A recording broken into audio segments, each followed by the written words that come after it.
Shalom semuanya, selamat pagi. Di sini kita akan belajar pada pertemuan yang ke-12 dengan judul materi Praktek Demokrasi dan Hak Asasi Manusia. Namun sebelum memulai pembelajaran, ada baiknya kita membahas tentang pokok-pokok materi yang akan kita bahas ke depannya.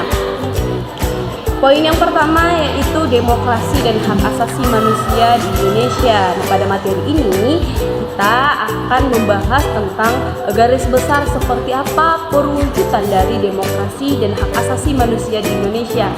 Nah, pada poin yang kedua, HAM menurut iman Kristiani. Nah, pada poin ini menjelaskan mengenai garis-garis besar seperti apa sih pandangan iman Kristiani atau Alkitab terhadap hak asasi manusia. Pada poin yang ketiga, kita akan belajar tentang pergulatan bangsa dalam mewujudkan demokrasi dan hak asasi manusia. Nah, pada poin ini kita akan membahas tentang bagaimana permasalahan atau pergulatan bangsa Indonesia dalam mewujudkan demokrasi serta hak asasi manusia. Nah, poin yang terakhir kita akan belajar tentang konsep kota perlindungan. Nah, pada konsep kota perlindungan ini kita akan membahas tentang bagaimana sih konsep kota perlindungan dalam Alkitab yang menjadi hak asasi manusia pada saat ini di Indonesia.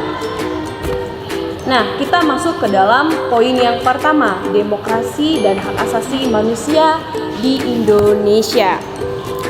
Indonesia dibentuk menjadi sebuah negara demokratis dan mengakui hak asasi manusia di dalamnya, seperti yang tersirat dalam rumusan sila kedua, yang dimana kemanusiaan yang adil dan beradab. Dan sila yang kelima yaitu keadilan bagi seluruh rakyat Indonesia. Nah, kedua poin Pancasila ini menjadi dasar bertumbuhnya dan dibentuknya demokrasi serta hak asasi manusia di Indonesia, di mana di sana sudah terkandung keadilan bagi seluruh rakyat Indonesia serta kemanusiaan yang adil dan beradab. Nah, hak asasi manusia di Indonesia itu berbicara tentang kesamarataan antara seluruh manusia di Indonesia atau di dunia ini tanpa terkecuali.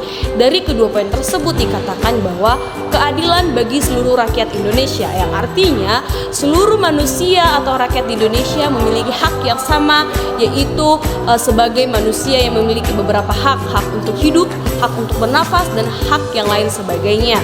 Nah, tadi sudah membahas tentang makna dari kedua sila tersebut.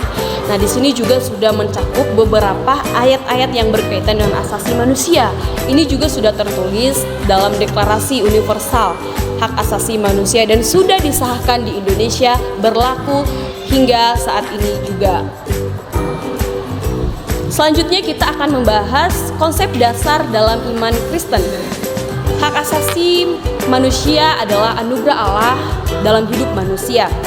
Allah adalah sumber hak asasi manusia itu sendiri, dan yang memiliki kedaulatan atas itu adalah Allah itu sendiri. Nah, jika kita melanggar hak asasi manusia, sama saja kita melanggar perintah daripada Allah, karena hak asasi manusia menurut iman Kristiani yaitu adalah berasal dari Allah dan itu merupakan ketetapan Allah.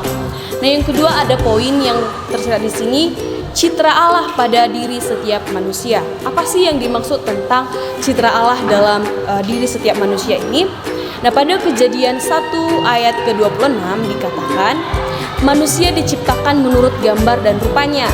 Ada pula dikatakan imago Dei, artinya citra Allah manusia di dalam Kristus. Nah, pada Galatia 3 ayat 28 juga dikatakan yang berarti mempunyai hak yang sama.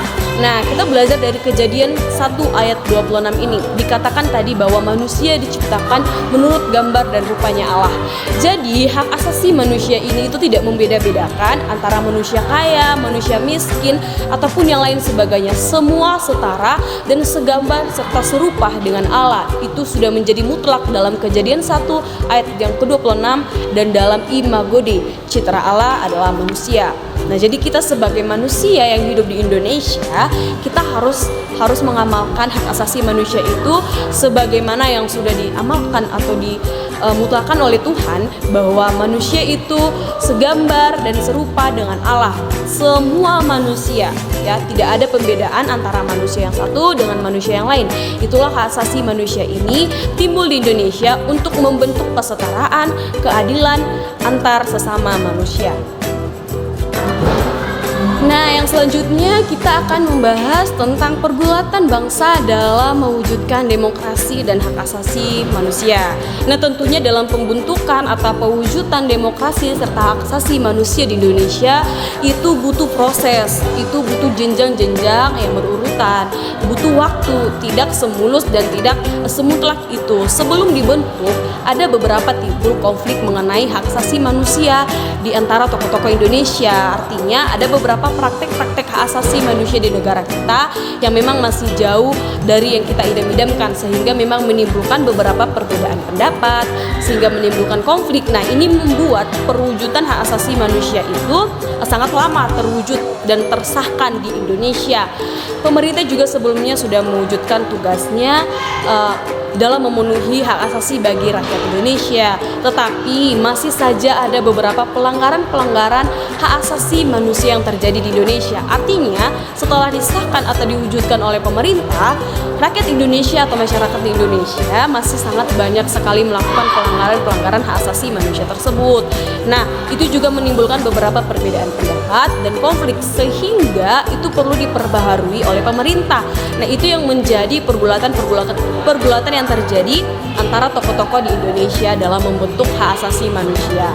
Nah, apabila pada perjanjian lama Allah memerintahkan Musa untuk mendirikan kota-kota perlindungan sehingga orang yang tidak bersalah dapat hidup dengan aman, maka di Indonesia hal itu masih jauh dari kenyataan. Artinya masih banyak masyarakat atau manusia-manusia yang tertindas oleh mungkin strata yang lebih tinggi dari manusia tersebut. Contohnya, ada seseorang yang lebih kaya dari manusia ini sehingga dia berlaku semena-mena terhadap manusia yang memang benar-benar membutuhkan pertolongan, yang jauh daripada kekayaan, yang masih bisa dikatakan masih standar sekali. Nah, ini menjadi celah bagi orang-orang kaya untuk menindas orang-orang miskin tersebut. Nah, banyak sekali peristiwa-peristiwa tersebut terjadi di Indonesia ini sampai detik ini. Walaupun pemerintahan sudah bekerja semaksimal mungkin untuk mensahkan hak asasi manusia, namun masih banyak sekali masyarakat Indonesia yang masih melanggar itu tersebut. Dan itu sekarang yang harus kita perjuangkan bersama-sama, bahwa seluruh manusia memiliki hak yang sama di dunia. Nah, pada materi terakhir kita akan membahas tentang konsep kota perlindungan. Nah, seperti apa konsep kota perlindungan dalam Alkitab? Nah, di sini dikatakan bahwa apabila seseorang membunuh atau mengakibatkan seseorang itu tewas dan ia merasa tidak bersalah atau tidak sengaja dalam menyebabkan kematian itu, maka ia dapat melarikan diri ke kota-kota tersebut untuk berlindung. Nah, ini dikatakan bahwa jika ada seseorang yang tidak sengaja mungkin membunuh atau menewaskan seseorang itu, dalam konsep kota perlindungan mereka bisa melarikan diri atau menyelamatkan diri dan berlindung di dalam kota-kota yang sudah ditentukan menjadi kota berlindung. Ia tidak akan dibunuh dan ia harus tinggal di dalam kota itu sampai matinya iman besar dalam diurapi dengan minyak kudus. Nah, dalam Alkitab dalam Bilangan 35 ayat 9 sampai 34, di sana dikatakan Allah memberikan perintah kepada Musa untuk membangun kota-kota perlindungan agar orang yang tidak sengaja menyebabkan kematian orang lain tidak dibalas dengan dibunuh, dan ia dapat melarikan diri ke kota-kota perlindungan itu. Nah, dikatakan di sini bahwa ketika pada zaman itu, ketika ada seseorang yang benar-benar tidak sengaja membunuh atau menewaskan orang lain, maka dia berhak untuk lari ke dalam kota-kota perlindungan itu. Artinya saat ketidaksengajaan terjadi, dia masih bisa mendapatkan perlindungan, ya, di mana dia tidak akan dibalas atau tidak dibunuh balik. Namun dia mempunyai kesempatan untuk melarikan diri ke dalam kota-kota yang sudah ditentukan sebagai kota perlindungan. Adapun kota-kotanya cukup banyak, ya, ada 6 kota. Di sini ada 3 kota yang di sebelah barat Sungai Yordan, ada juga seperti di sebelah timurnya juga. Nah, kota-kota itu yaitu kota Kades, kota Sikem, kota Hebron, dan itu di sebelah barat. Sedangkan Golan, Ramot, dan kota Gilead dan Bezer itu di sebelah timur. Nah, itu adalah kota-kota perlindungan pada saat perjanjian lama yang dijadikan sebagai kota tempat orang-orang yang tidak sengaja berbuat salah namun tidak akan dibalaskan dengan setimpal karena ketidaksengajaan atau tidak ada unsur niat dari hati untuk melakukan kesalahan tersebut. Nah, itulah konsep kota-kota perlindungan yang ada di perjanjian lama. Nah, itu dia pembahasan kita hari ini. Dan sebelum menutup pembahasan ini, saya akan memberikan kesimpulan atau menutup pembelajaran kita. Nah, di dalam terangnya iman Kristen, kita mengakui bahwa hak asasi manusia itu bersumber daripada Allah yang memiliki kedaulatan yang universal. Oleh karena itu, tidak ada satu orang pun atau satu lembaga pun atau negara apapun yang berwenang untuk membatalkan serta mengurangi atau melanggar hak-hak tersebut kecuali Allah itu sendiri, karena hak asasi manusia itu berasal dari Allah dan hanya Allah lah yang bisa mampu untuk melanggar atau untuk membatalkan serta menguranginya sesuai dengan kehendak Allah. Maka kita sebagai manusia, kita sebagai adik-adik kelas 12 SMK, kita harus bisa mampu menjadikan diri kita menjadi teladan seperti apa yang sudah diajarkan oleh Allah kepada kita sebagai umat Kristen, sebagai remaja Kristen. Marilah kita menjadi teladan di sekitar-sekitar kita untuk selalu menggerakkan, menegakkan hak asasi manusia. Jangan sampai ada teman-teman yang tertindas oleh karena keserakahan kita dan perasaan bahwa kita sudah tinggi. Contohnya, kita bisa menindas teman kita saat mengerjakan PR. Kita memaksa dia untuk mengerjakan PR kita karena kita mengancam, mungkin karena memang dia sangat lemah. Namun kita merasa bahwa kita sudah hebat dan kita sudah kuat, sehingga kita mempunyai hak untuk mengancam dia, memaksa dia, serta menindas dia. Sebagai remaja Kristen, marilah kita untuk menjauhi hal tersebut dan mulai sekarang kita amalkan diri kita sebagai remaja Kristen di tengah-tengah dunia, di tengah-tengah masyarakat, bahwa ajaran agama kita mengajarkan bahwa tetap mengasihi sesama manusia seperti yang sudah diajarkan oleh Allah. Hak asasi manusia adalah milik semua bangsa. Nah, demikianlah materi kita hari ini yang bisa saya simpulkan pada pembelajaran hari ini. Nah, sebelum mengakhiri ini, Ibu akan memberikan tugas kepada kita yang tentunya ini akan mengarahkan kita seperti apa sih iman Kristiani dalam pembentukan asasi manusia tersebut. Nah, tugas yang pertama, kita membuat sebuah makalah yang artinya dalam makalah ini itu ada beberapa gambar juga. Mungkin kalian bisa cari beberapa konflik-konflik perkelahian, hak asasi manusia, penindasan-penindasan antara orang kaya dan miskin, atau penindasan yang ada di sekolah itu juga bisa dimasukkan. Kalian cari gambarnya, kalian buat keterangannya, kesimpulan, serta kalian juga bisa mencantumkan ayat Alkitab di dalamnya, ayat apa yang mendukung hal tersebut, dan kalian bisa berikan pandangan kalian.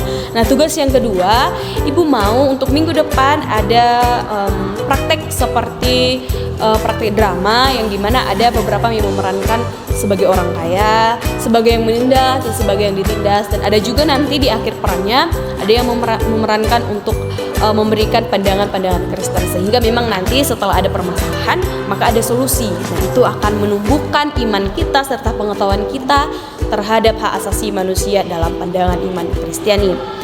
Demikian pembelajaran kita hari ini. Ibu harap kita semuanya dapat tetap sehat selalu dimanapun kita berada, dan tetap membaca buku tentang pembelajaran yang Ibu share hari ini supaya kita dapat mengerti serta memahaminya. Dan untuk tugas-tugasnya juga diharapkan dikerjakan supaya minggu depan dapat ditampilkan dan dikumpulkan.